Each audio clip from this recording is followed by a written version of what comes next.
दाऊद इब्राहिम की बहन हसीना पारकर के घर पर ईडी ने छापा मारा। 15 दिन पहले दाऊद के खिलाफ संपत्तियों की अवैध खरीद फरोख्त और मनी लॉन्ड्रिंग मामले में केस दर्ज किया गया था, जिसकी जांच के लिए मुंबई में अंडरवर्ल्ड गैंगस्टर दाऊद इब्राहिम के 10 ठिकानों पर ईडी ने छापे मारे। लेकिन सबसे पहले ईडी की एक टीम जांच के लिए दाऊद की बहन हसीना पारकर के घर पहुंची। नागपाड़ा का हसीना पारकर का अपार्टमेंट भी शामिल है, जहां पर इस वक्त ईडी की टीम पहुंची हुई है। हसीना पारकर का फ्लैट मुंबई के नागपाड़ा की गार्डन हॉल हाउसिंग सोसाइटी में है, जो पहले से सील है, और उसे खुलवाने के लिए ईडी के अधिकारी वकील के साथ नोटिस लेकर वहां पहुंचे। छापेमारी के दौरान अधिकारियों के साथ सीआरपीएफ के जवान भी मौजूद रहे। थोड़ी ही देर में मुंबई पुलिस की एक टीम भी वहां पहुंच गई। अभी उनके घर पे कोई रहता है?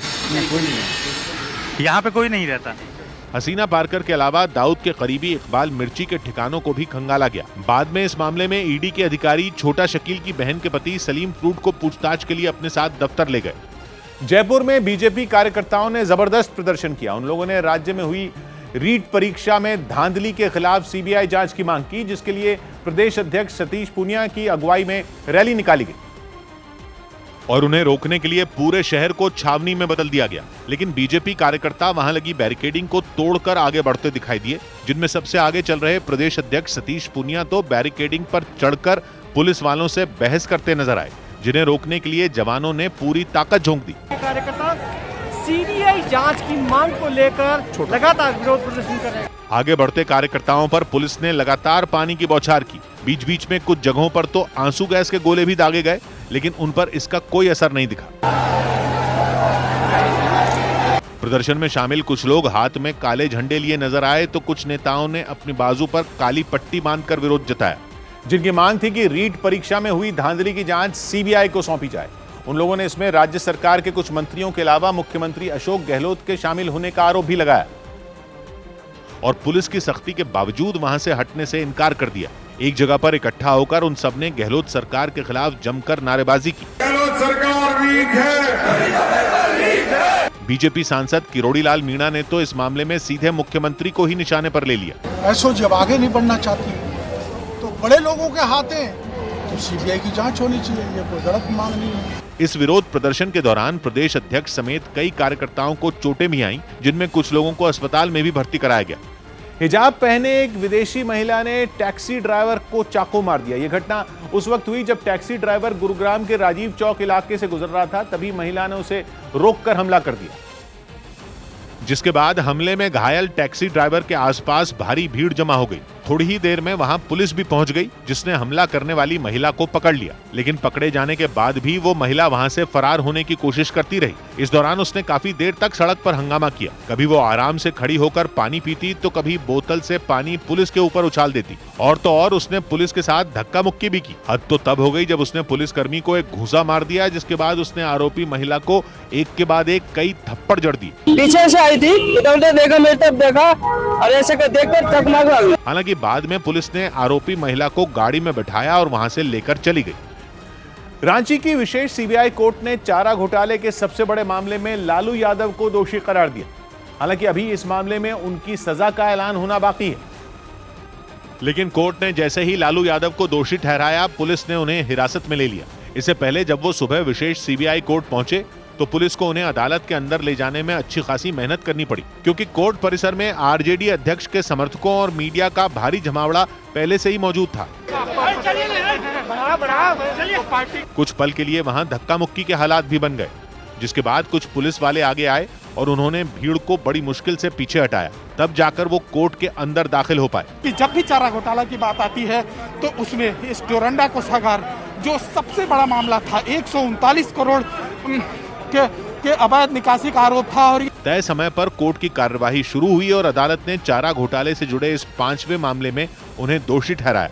3 साल के बाद वाले उनको कस्टडी में माननीय न्यायालय के द्वारा लेने की बात कही गई कि कस्टडी में लेंगे, लेकिन अभी सेंटेंस पॉइंट पर अभी सुनवाई नहीं की गई। हालांकि इसी मामले में 24 अन्य आरोपियों को बरी कर दिया गया। लेकिन डोरंडा कोषागार के मामले में अदालत का फैसला आते ही बिहार की राजनीति चारा घोटाले को लेकर फिर गर्मा गई।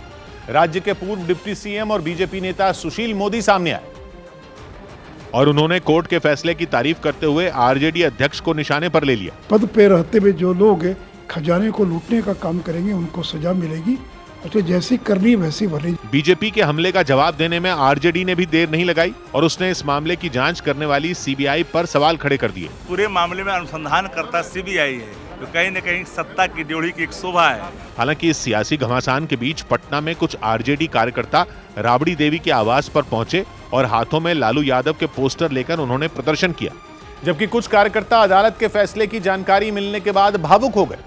रांची की विशेष सीबीआई कोर्ट ने चारा घोटाले के जिस मामले में आरजेडी अध्यक्ष को दोषी ठहराया, वो रांची के डोरंडा कोषागार से 139 करोड़ रुपए की अवैध निकासी से जुड़ा है और इसी मामले में कुल 99 आरोपियों में 75 को दोषी करार दिया गया, जिनमें लालू यादव भी शामिल है, जबकि 24 आरोपियों को बरी कर दिया गया और 34 लोगों को 3-3 साल की सजा कोर्ट ने सुनाई, जबकि लालू यादव समेत 41 आरोपियों की सजा पर फैसला 21 फरवरी को होगा।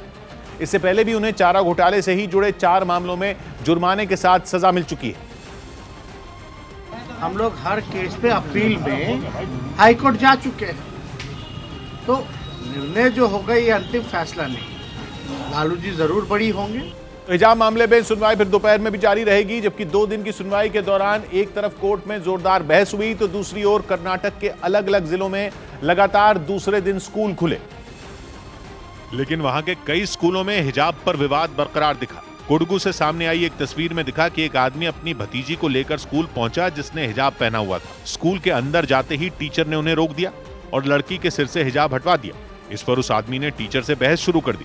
काफी देर तक बहस करने के बाद वो अपनी भतीजी को लेकर स्कूल से चला गया।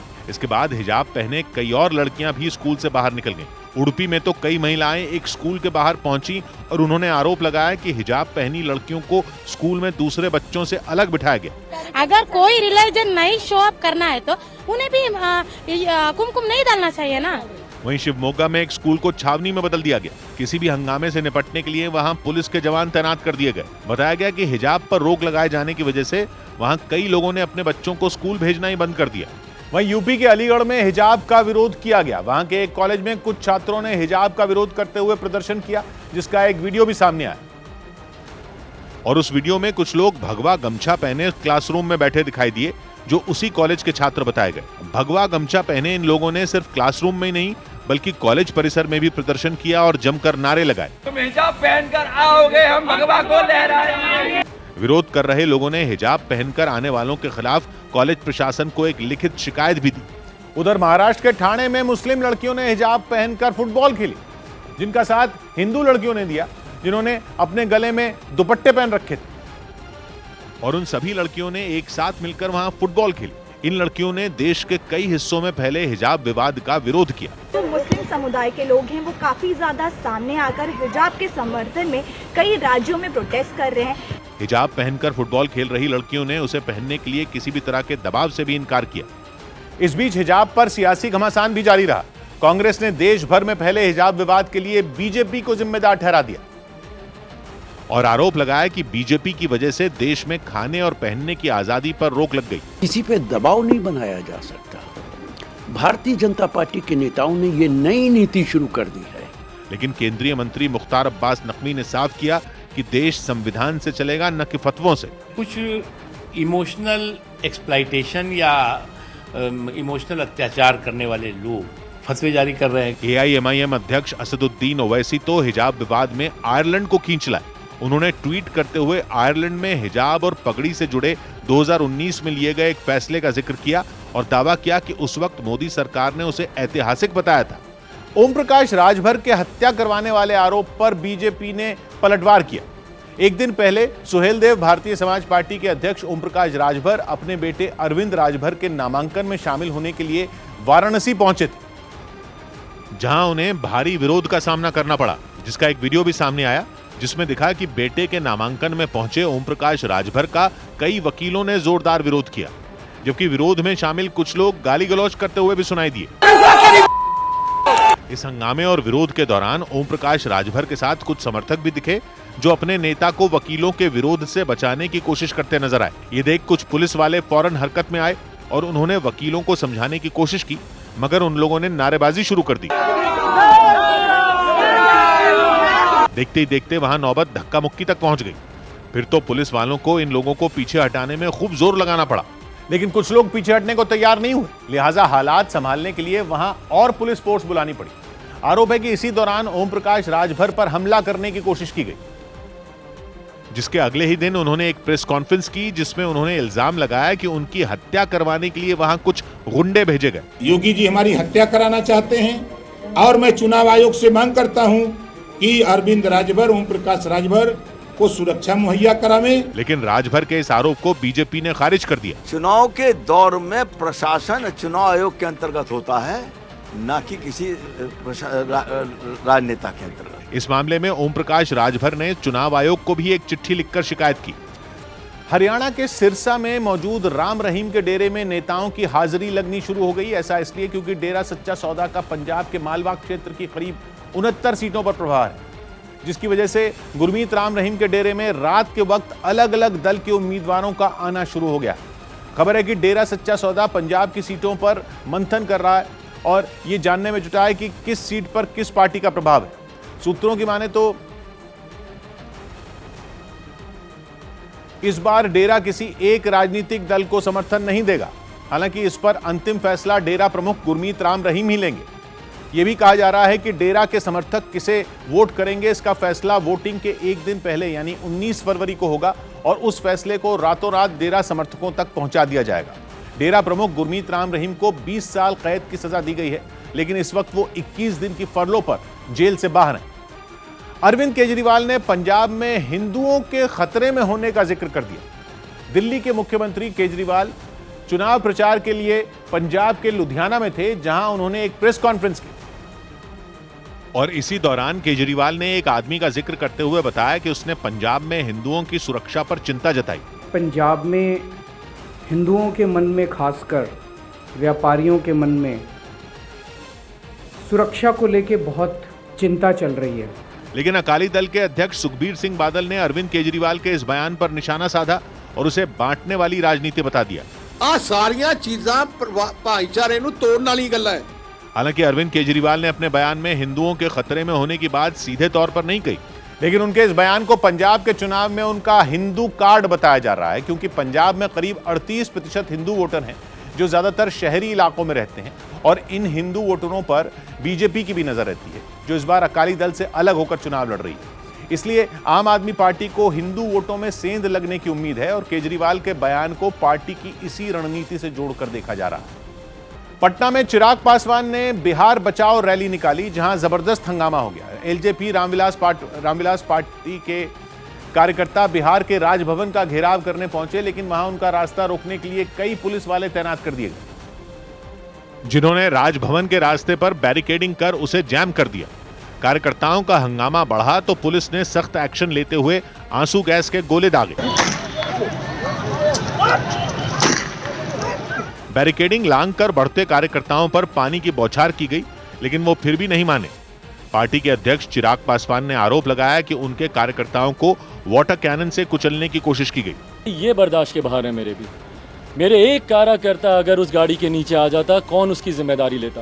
प्रदर्शनकारियों के बवाल को रोकने के लिए पुलिस को लाठीचार्ज भी करना पड़ा। जैसे ही पुलिस ने डंडे चलाए, उनमें कई लोग खुद को बचाने के लिए वहां से भाग निकले। गुरुग्राम इमारत हादसे के बाद वहां रहने वाले लोगों ने भूख हड़ताल शुरू कर दी। 10 फरवरी को हुए हादसे में वहां 2 लोगों की मौत हो गई थी, जिसके बाद हरियाणा सरकार ने जांच के लिए एक टीम बनाई और जैसे ही जांच करने वाली टीम के लोग हाउसिंग सोसाइटी में पहुंचे, वहां एक महिला उनके पैरों पर गिर गई और फूट फूट कर रोने लगी। वहां रहने वाले लोगों ने जांच टीम को बताया कि हादसे के दिन से ही हाउसिंग सोसाइटी में रहने वाले लोग दहशत के साए में जी रहे हैं। अब हालात ये हैं कि डर के मारे ना उन्हें रात को नींद आती है, न कहीं जाने का मन करता है। हादसे से नाराज वहां रहने वाले लोगों ने बिल्डर के खिलाफ मोर्चा खोल दिया और सोसाइटी के अंदर ही भूख हड़ताल पर बैठ गए। लोगों ने आरोप लगाया कि कई शिकायतों के बाद भी बिल्डर ने जर्जर हो रही सोसाइटी की मरम्मत का काम नहीं कराया। कोई भी टावर सब जर्जर हो रखे हैं, नीचे से देख लो, बेसमेंट में सब में स्पॉट लगा रखे हैं इन्होंने, सब में दरारें रखे हैं। इसी महीने की 10 तारीख को गुरुग्राम की इस हाउसिंग सोसाइटी के एक ब्लॉक में हुए हादसे में 2 लोगों की मौत हो गई थी, जबकि एक आदमी बुरी तरह जख्मी हो गया था।